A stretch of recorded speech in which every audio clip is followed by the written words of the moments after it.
नमस्कार दर्शकों, जैसा कि आप जानते हैं कि हर बार फेस टू फेस के इस अंक में कोई ना कोई नई शख्सियत हमारे साथ होती है। उसी तरह आज हमारे साथ मौजूद हैं हमारे जम्मू फ्रंटियर के इंस्पेक्टर जनरल बीएसएफ के जनाब राकेश शर्मा जी, और हम इनसे जानेंगे क्योंकि पिछले काफ़ी देर से बॉर्डर पे सीज फायर का पाकिस्तान की तरफ से उल्लंघन किया जा रहा है। उस पर डिस्कस करेंगे, हमारे जवानों को किस तरह से बूस्ट कर रहे हैं उस पर डिस्कस करेंगे। जी राकेश जी, आपका हमारे स्टूडियो में स्वागत है।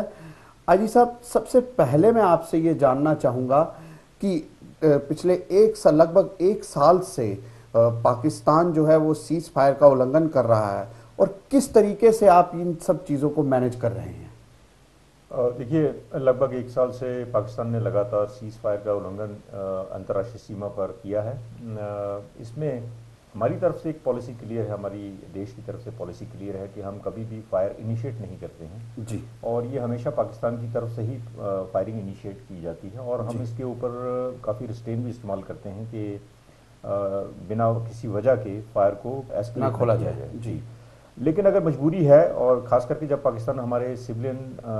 पॉपुलेशन को टारगेट करता है, गाँव के ऊपर फायरिंग करता है और हमारे सीमा की चौकियों पर फायर करता है, तो मजबूरन हमें रिटेलिएशन करना पड़ता है। जी, तो हम पाकिस्तान को एक बड़ा कड़ा संदेश देना चाहते हैं कि आप फायर बंद करें और फायर ना करें, हमारी तरफ से कभी फायर नहीं होगा। लेकिन अगर फायर पाकिस्तान करता है तो ये बात निश्चित है कि हम उसका हमेशा कड़ा जवाब देंगे। जी आजी साहब, इसी से जुड़ा हुआ एक और अहम सवाल ये है कि जिस तरीके से हमने कहा कि हम रिटेलिएट करते हैं, उनको पूरा जवाब देते हैं, मुंहतोड़ जवाब देते हैं, इसमें कोई दूसरी राय नहीं कि हमारी इंडियन फोर्स और बीएसएफ जो बॉर्डर पे तैनात है वो किसी से कम नहीं। लेकिन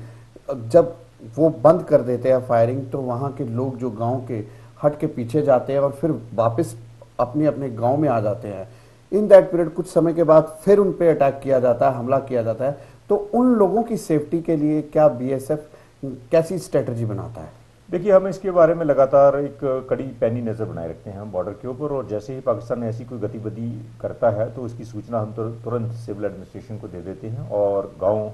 को भी अलर्ट कर देते हैं, सिविल पॉपुलेशन को, खास करके गाँव मुखियाओं के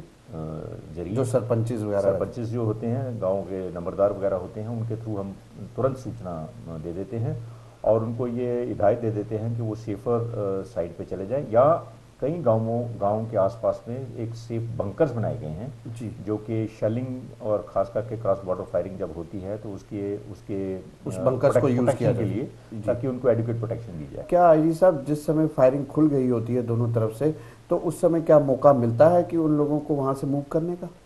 जी बिल्कुल, क्योंकि पहले कोई प्रिकॉशनरी सिचुएशन आती है जिसमें हमें पता चल जाता है और उसी दौरान हम उनको सूचना दे देते हैं कि आप अपना प्रोटेक्शन कर लीजिए और किसी सेफर जगह पे शिफ्ट कर लीजिए। जी आईजी साहब, ये तो रही हमारे बॉर्डर के पास सटे हुए गांव और उन लोगों की, लेकिन जो बॉर्डर पे बैठ के हमारा जवान जो है तो वो इंसान ही जो बॉर्डर पे बैठा हुआ है, और वो दिल तो दहकता ही है क्योंकि जब वहाँ से आए ग्रेनेड गोला या कुछ भी, तो यहाँ से भी जाए तो वो उसमें दिल दहलता है। तो हमारे जवानों को उस चीज़ों से उभारने के लिए और उनकी सोशल एक्टिविटीज़, वेलफेयर, इन सब चीज़ों को अपडेट रखने के लिए बीएसएफ ने क्या किया है? जी बिल्कुल सही कहा आपने, खास करके जब क्रॉस बॉर्डर फायरिंग होती है और मॉर्टर शेलिंग जब शुरू होती है तो एक बड़ा धैर्य और साहस भरा काम है उस शेलिंग के बीच में खड़े होकर चौकसी भी बनाए रखना। और मैं सैल्यूट करता हूँ अपने बीएसएफ जवानों को कि जो इस शेलिंग के दौरान भी बॉर्डर के ऊपर लगातार चौकसी बनाए रखते हैं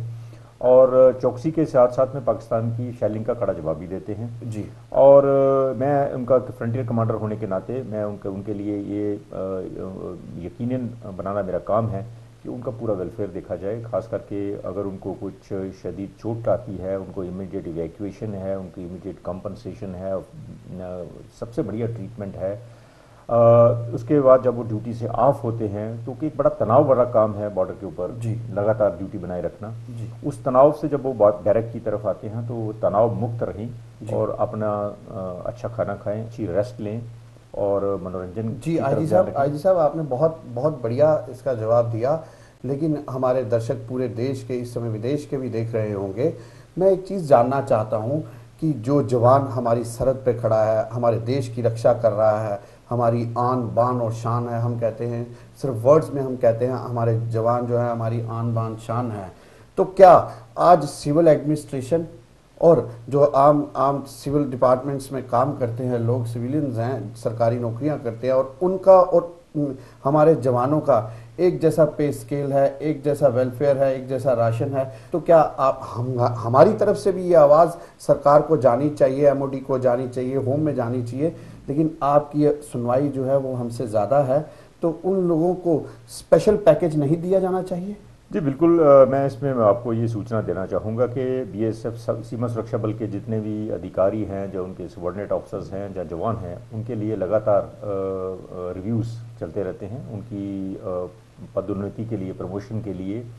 उनके रैंक स्ट्रक्चर्स के लिए, उनकी रीस्ट्रक्चरिंग के लिए, उसके साथ साथ उनको जो पैकेज, खास करके उनका ड्रेस है, उनका इक्विपमेंट है, उनके वेलफेयर का है, उनको अलाउंसेस हैं जी। और अभी हाल ही में सरकार ने एक 7th पे कमीशन का गठन किया हुआ है, जिसकी रिकमेंडेशंस ऑलरेडी सबमिटेड है हमारी तरफ से जी। और हमने बीएसएफ जवानों के लिए बॉर्डर के ऊपर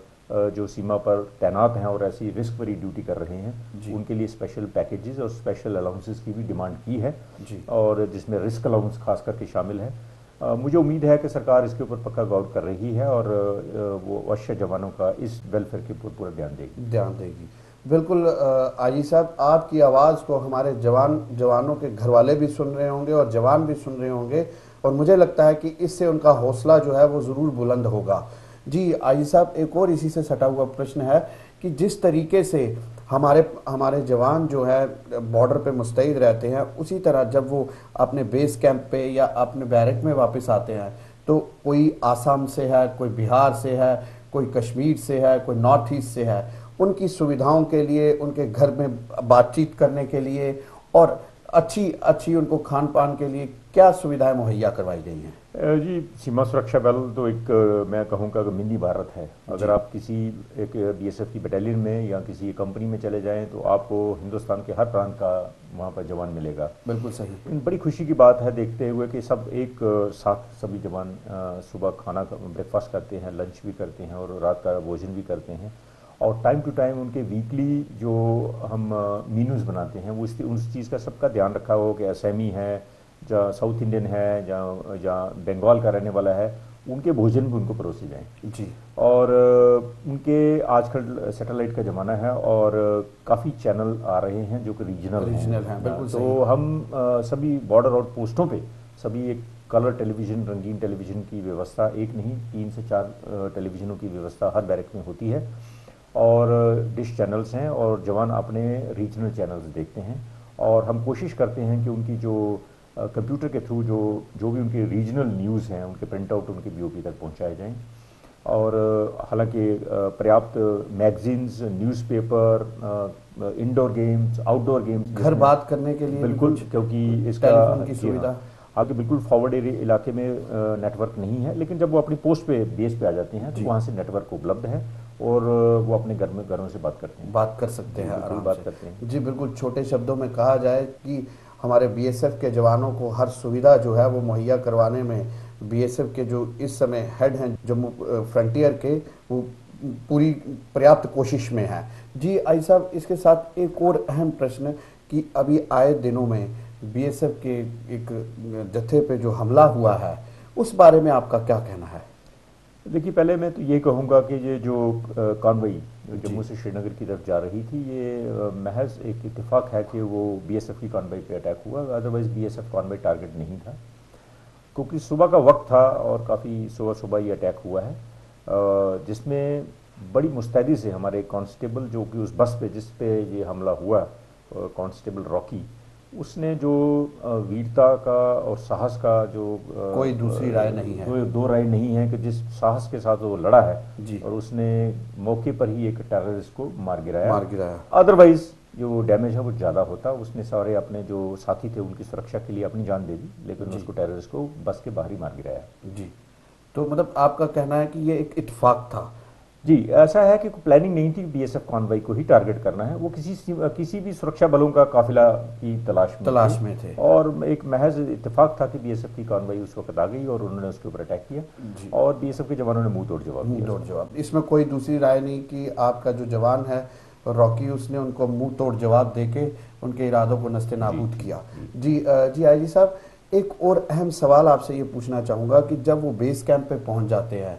तो हमारे जवानों के रहने खाने के लिए अच्छा उनको खाना पर्याप्त हो, अच्छी अच्छी गेम्स की सुविधा, ये सब क्या इनमें बीएसएफ प्रोवाइड कर रही है इस समय? जी बिल्कुल, मैं आपको ये बड़ी सूचना देना चाहूँगा कि आज एक जवान को अच्छा राशन मनी मिलता है, जिसमें उसको तीनों वक्त का एक अच्छी डाइट मिलती है, जिसमें रोज़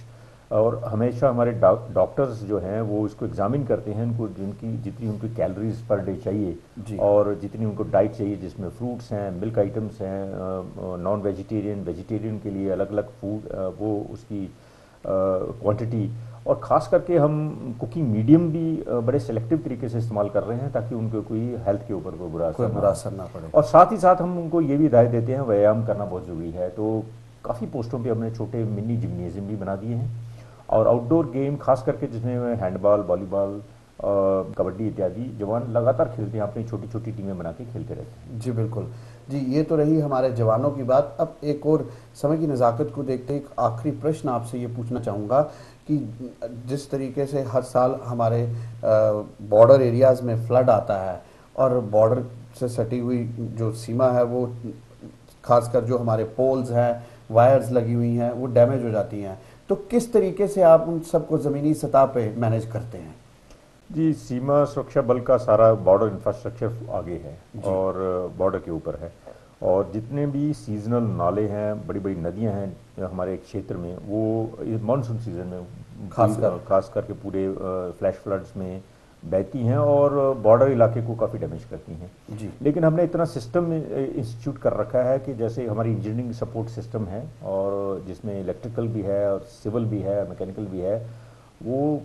फटाफट जैसे ही पानी रिसीड होता है तो वो अपना एक्शन इमीडिएटली कर देते हैं और जहाँ डैमेज हो उसको इमीडिएटली, मैं तो कहूँगा 24 घंटे के अंदर अंदर उसको प्लग भी कर देते हैं। जी बिल्कुल, बहुत बढ़िया बात है जी। आई साहब, हम ये आपको कह नहीं सकते क्योंकि हमारे साथ अगर स्टेट पुलिस का आला अधिकारी बैठा हो तो हम ये कहते हैं उसको कि आप क्या जनता को संदेश देना चाहते हैं, लेकिन हम आपसे ये ज़रूर कहेंगे कि आप क्या अपने जवानों को कहना चाहते हैं जिनसे उनका मोराल जो है वो और बढ़े।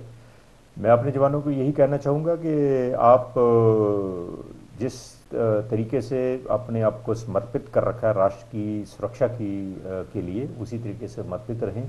अपना नाम, अपने बल का नाम और अपने देश का नाम रोशन करें, और हमारा मोटो है ड्यूटी अनटू डेथ, उसमें खरे उतरें। जी आईजी साहब, आपका हमारे पास स्टूडियो में आने के लिए बहुत बहुत धन्यवाद। जी दर्शकों, ये थे हमारे साथ जम्मू फ्रंटियर के बीएसएफ के आईजी जनाब राकेश शर्मा साहब, और हमने इनसे ये जाना कि किस तरीके से ये अपने जवानों के साथ बॉर्डर पे मुस्तैद है और हमारी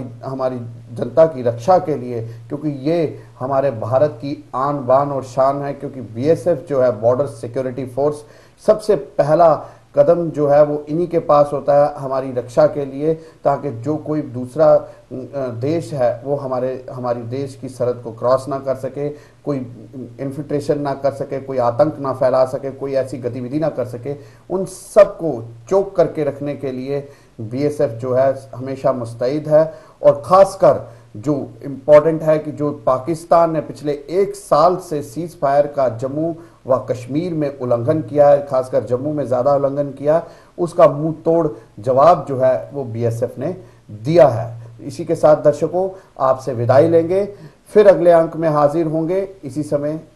तब तक के लिए धन्यवाद।